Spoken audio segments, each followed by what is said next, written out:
Just wait a moment. There's a stain here, so I'll clean it up. What? At the sudden, incomprehensible words, I turned around and something cold hit my face, and I fell to the ground. The moss green party dress I was wearing slowly started to stain. What's happening? Water and flowers. Looking up, my sister-in-law, wearing a stunning dress, was holding a decorated vase. Water was dripping from the mouth of the vase. A dirty sister-in-law, like you can become clean with this. My sister-in-law, seeming to enjoy herself deeply, had a mean and ugly smile on her face. My name is Kate, and I am 35 years old. While keeping the household, I also work in caregiving. My husband, who is the same age as me, was a high school classmate, and we hit it off after reuniting at a reunion. Starting as friends, after his proposal, we began dating and smoothly moved on to marriage. We don't have children, but we lead a fulfilling life. However, the relationship with my in-laws is not very good. For some reason, from the beginning of our marriage, I have been continuously antagonized by my younger sister-in-law, Susan. Don't touch anything with those hands that have been taking care of drooling elderly people. It's dirty. You do dirty jobs, and your income is less than half of mine. That's the price you pay for neglecting your studies. I have often been told such things since I got married. The caregiving job does indeed get dirty often, and the low pay does not match the hard labor. However, the job brings a sense of fulfillment, and there are many joys in the relationships with the service users and their families. There is something recent I remember. Before getting married, there was a very kind and friendly elderly woman with advancing dementia at a facility where I work. Everyone at the facility affectionately called her Mary, but she suddenly passed away from old age. Later, when her family came to pick up her belongings, they told me this. Before we asked this facility for help, honestly, the whole family was at their limit. My elderly grandmother had even forgotten about me, whom she once cherished and needed care. But since we started getting help here, the family has had more breathing room, and the feeling of cherishing our mother like before has returned. It is thanks to all of you that we could continue to love our grandmother to the end. I am grateful to you. Thank you. When the granddaughter and the rest of the family told me this, I also found myself crying. At that time, I was questioning whether caregiving was the right job for me, and I had even thought about quitting several times. However, that one comment validated all my efforts and motivated me to continue working. Thanks to such precious experiences, I now feel proud of my profession. Despite this, it was very unpleasant to be criticized by my sister-in-law Susan, who seemed to have no understanding of caregiving. Do you even realize how rude you are right now? She works hard every day for her family. Someone like you, who doesn't even have a family, has no right to mock her. Fortunately, every time Susan criticized me, my husband always stood by my side, but each time she would sulk and retort unhappily. Hey brother, trying hard is only good for children. Besides, thinking about having someone who has touched the excrement of other elderly people cook for me makes me feel sick. After all, caregiving is something that anyone will experience as their parents age. It's laughable that you call such a normal thing a profession and take pride in it. My husband and I were very puzzled by Susan's words and could only be amazed. Seeing that his parents did not say anything, my husband believed they truly thought, she is right because she performed better in school than us, who only graduated from high school. My husband raised the issue several times, but his parents seemed to not respond at all. Originally, Susan was the youngest child born into the family and was clever and beautiful from a young age, so she was much loved by everyone around her. When Susan graduated from a prestigious university and was hired by a multinational company, she became the most respected person in the family. Her parents were those who prioritized Susan first. Now, Susan's words are always prioritized, and the only one who can speak up to her is her older brother, my husband. However, the words of a brother who went to an ordinary university and works for a small to medium-sized company seemed to go in one ear and out the other for her. My in-laws' home was not a comfortable place for either my husband or me, but we decided to keep our visits to a few times a year and maintain a reasonable relationship. Regardless of the situation at my in-laws' place, the relationship between my husband and me is very good. And just as I love my husband, he also treats me with utmost care. For me, my husband is the ideal partner. One day, we received unexpected news. It turns out that my sister-in-law, Susan, is getting married. Moreover, she wants to wear a wedding dress before she turns 30, and it seems that the wedding and reception are planned to be held soon. According to her parents, her future husband is a wonderful young man who works at the city hall. Furthermore, his parents are civil servants who own a home in New York, and he has an older brother who is already married. Indeed, he has impeccable qualifications as a spouse. Having no risk of layoffs and owning a home in New York implies a certain level of wealth. I am impressed by his perfection. Although we were surprised by this sudden happy news, we decided to wholeheartedly congratulate them. And then, the day of the wedding arrived quickly. The weather was perfectly clear and refreshingly beautiful. It had been a long time since we attended a wedding, and the venue was a luxurious hotel, so I put on makeup more carefully than usual, dressed in a moss green dress, and posed for my husband. How do I look? Do I look beautiful? Yes, very beautiful. Smiling at his response, I felt my face light up with joy. In the end, I had never met her fiancé before, and today would be our first meeting. Although he is Susan's fiancé, I couldn't help but feel something. But today is a special day for them, and I truly wanted to bless them. At that moment, my husband's smartphone vibrated. Hello, yes, I understand. What, really? Okay, I'm on my way now. Suddenly, he hung up the phone and, looking hurried, shouted, "We have to hurry. The family introduction is starting soon." What?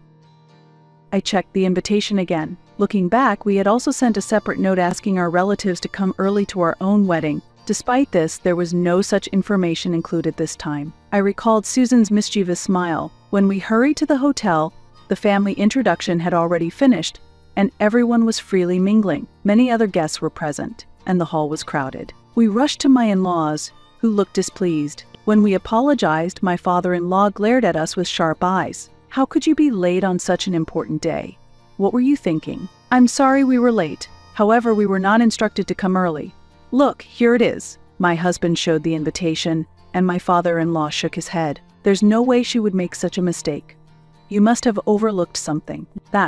My husband was at a loss for words, and my mother-in-law, dressed in a black formal dress, said quietly, "Someone will explain later, so make sure to greet everyone again before the reception starts." To avoid embarrassing her, my husband probably did not want to cause any more trouble at this joyous event. He seemed to accept my mother-in-law's words reluctantly. We both felt a bit uneasy. Maybe we should go to the bathroom first. Yes, that's a good idea. I agreed with my husband's suggestion. Our hair was messy because we had rushed. To reset our mood, we went to the bathroom, and on our way back, I saw Susan in her wedding dress. Susan, I came full of a desire to congratulate her, but in this state, it didn't seem like I could genuinely enjoy the ceremony. I couldn't help but call out to her. Clearly annoyed, she looked at me and responded curtly, "Why did you come?" What does that mean? I received an invitation and informed them of my attendance, so it's natural that I came. Her incomprehensible question made me forget what I wanted to ask.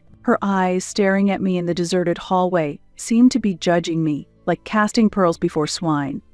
A luxurious hotel and a sister-in-law. It's just out of place. I couldn't understand what she meant. I was dressed appropriately for the occasion, and though I had been a bit disheveled earlier, I had since fixed myself up. Looking around, I didn't feel out of place at all, Susan continued. I thought people like you, who work in low-paid caregiving, would be too embarrassed to come here.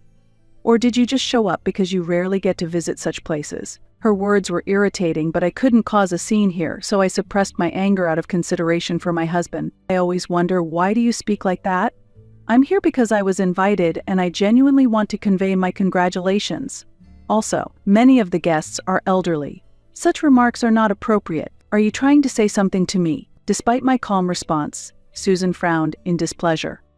You married an ordinary husband, have no children, and you're satisfied with a low-paying, dirty job, yet you dare to lecture me. That's a joke. She was the one actually mocking people. I felt my blood boil. Just as I was about to retort, my husband called me from behind. When I realized what was happening and came back to my senses, she sneered through her nose. Today is my special day. Please avoid any unnecessary trouble. Saying that, she left accompanied by the staff. My husband approached me with concern. Are you okay? What happened? It's always like this. Don't worry. It's not a big deal. Despite trying to stay calm, my voice trembled. My husband seemed to sense something and silently hugged me. Honestly, I have lost interest in Susan's wedding. However, if I make a scene now, it will inconvenience many people, excluding Susan. So I decided to restrain myself today. Swallowing all the words I wanted to say, I quietly attended the ceremony under my husband's protection. I couldn't muster any feelings of celebration. I just bowed my head and waited for the time to pass. Since I had paid a substantial gift of money, I decided to at least make the most of the meal. After the ceremony, as we were heading to the reception venue, a staff member suddenly stopped me. "The bride has requested to speak with you. She says she has something to tell her sister-in-law." Confused about what it could be, but knowing I must go if it was the bride's request, I told my husband and headed to the dressing room. In the dressing room, Susan, having just changed her outfit, was adjusting her accessories. "Can we have a moment alone, please?" "Yes, but the reception is about to start soon, so not for long." "I know. Just leave us alone quickly." Intimidated by Susan's raised voice, the staff hesitantly left the dressing room. What on earth does she intend? Grumbling, Susan reapplied her lipstick and looked at me sharply. "Do you understand why I called you here?" "No, I don't." "Do I really need to spell it out?" "This is why low education is such a problem." "What exactly do you want to tell me?" "Called there only to be insulted," I asked while suppressing my irritation. "If you don't understand, I'll make it clear I've explained things to everyone. And I want you to leave now." "What?" Startled by Susan's unexpected demand, I was at a loss for words. Susan continued to be upset. "You've already come, so I'll allow you to attend. But I never expected you to stay for the reception. That's really brazen. You really are clueless." Susan's mocking laughter was as grating as ever, but I also felt a desire to leave. A direct refusal would mean no later blame from my in-laws. It's a shame I won't enjoy the reception meal, but it's far better than spending it with a fake smile. Understood. With that decision made, I reached for my phone to contact my husband and was about to leave when she spoke. "Just wait a moment. There's a stain here, so I'll clean it up." "What?" At the sudden baffling words, I turned around and something cold hit my face and I fell to the ground. The moss green party dress I was wearing slowly started to stain. "What's happening?" "Water and flowers." Looking up, Susan, in a stunning dress, was holding a decorated vase. Water was dripping from the vase and Susan had a malicious smile. "A dirty sister-in-law like you can become clean with this. The flowers are just for charm. Just adding a little beauty to your plain face. No thanks needed." Susan seemed genuinely pleased as she said this and reached for the intercom. "Oh, sorry. My sister-in-law tripped and knocked over the vase. I have to attend the reception. Can you take care of the cleanup?" Susan then immediately threw the vase at me. The vase rolled on the floor and stopped at my feet. Unlike the previous sarcasm and insults, this direct action was a first, and I was stunned. "I feel much better now. I'll say it again. Don't come to the reception. Go back alone.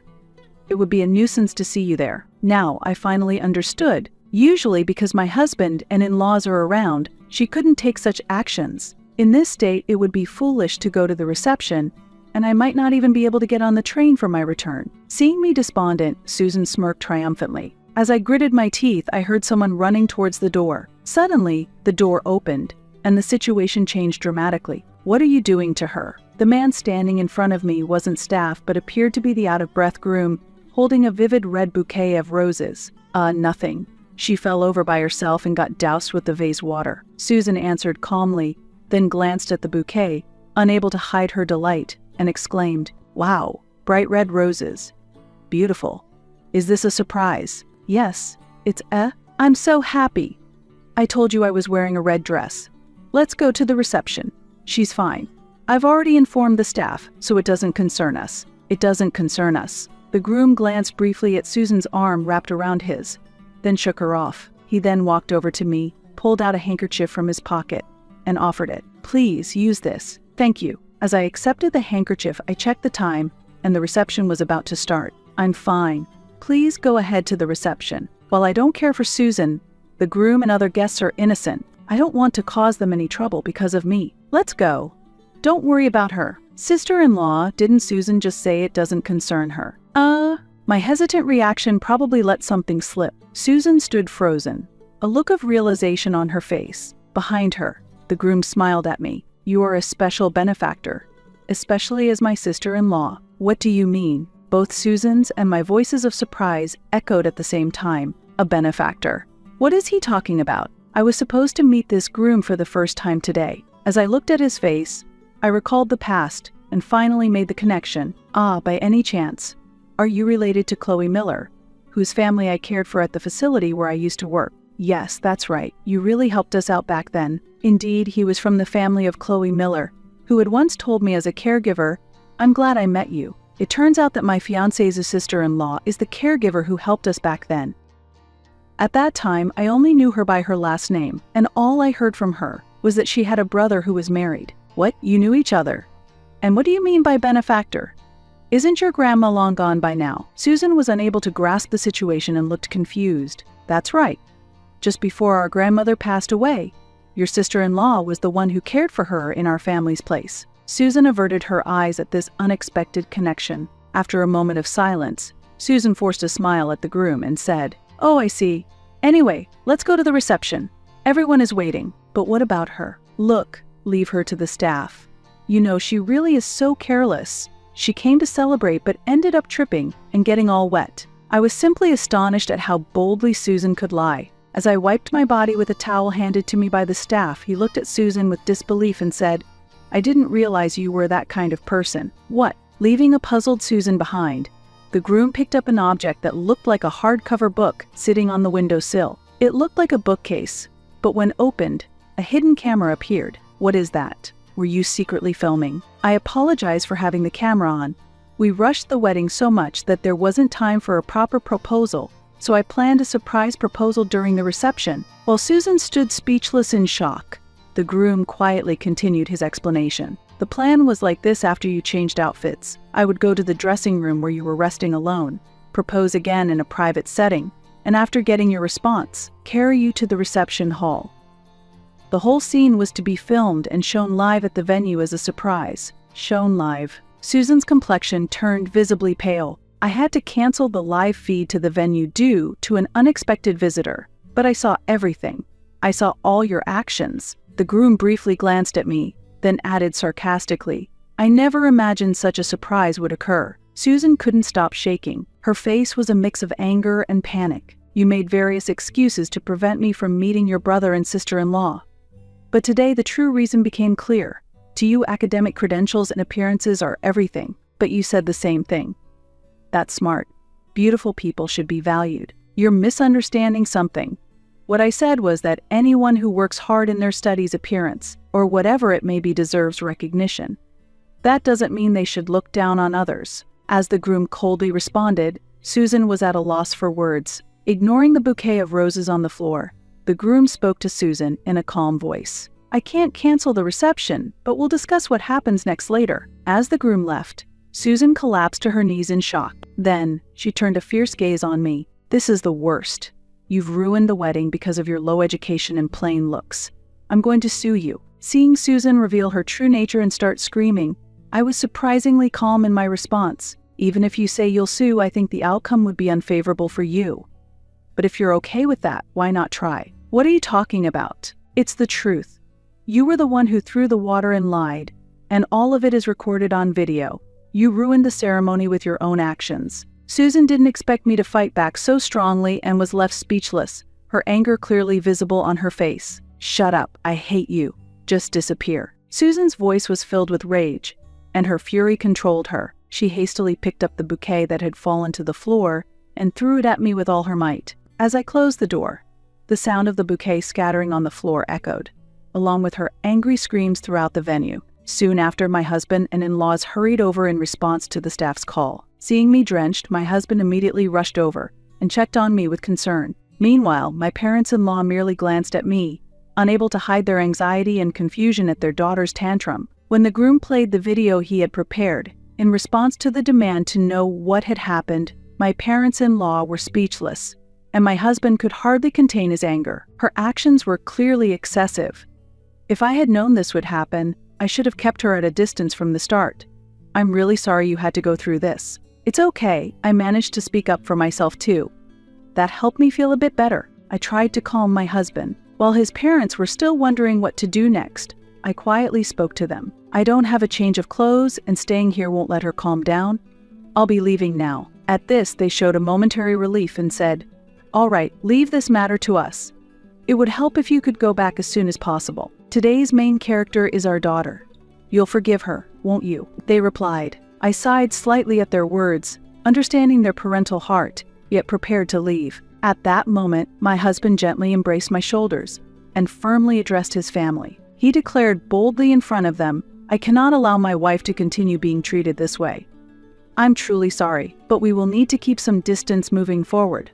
I hope everyone here has a long and happy life." This sudden declaration left his parents shocked and utterly speechless. Afterward, we quietly left the venue while holding each other's hands. The planned reception did start, but was delayed by several minutes and eventually had to be canceled due to severe, unsettling and frantic behavior. At the scene, the groom announced their divorce, and Susan found herself single again just a month after getting married. I heard that she blamed the entire series of failures on me, but all of it was the result of her own actions, and I felt no sympathy for her situation. It seemed that the consequences of her past behaviors had finally come back to haunt her. After cutting ties with my in-laws, one day, I asked my husband if he felt lonely being away from his biological family, to which he immediately responded with a bright smile. "What are you talking about? I have you, and we're going to have more family members soon." As he said this, he lovingly stroked my belly. "We're going to build a warm home for this child." His gaze was tenderly fixed on me and the new life growing inside me, his expression as warm as a gentle patch of sunlight. I wholeheartedly wish for a happy future together with him.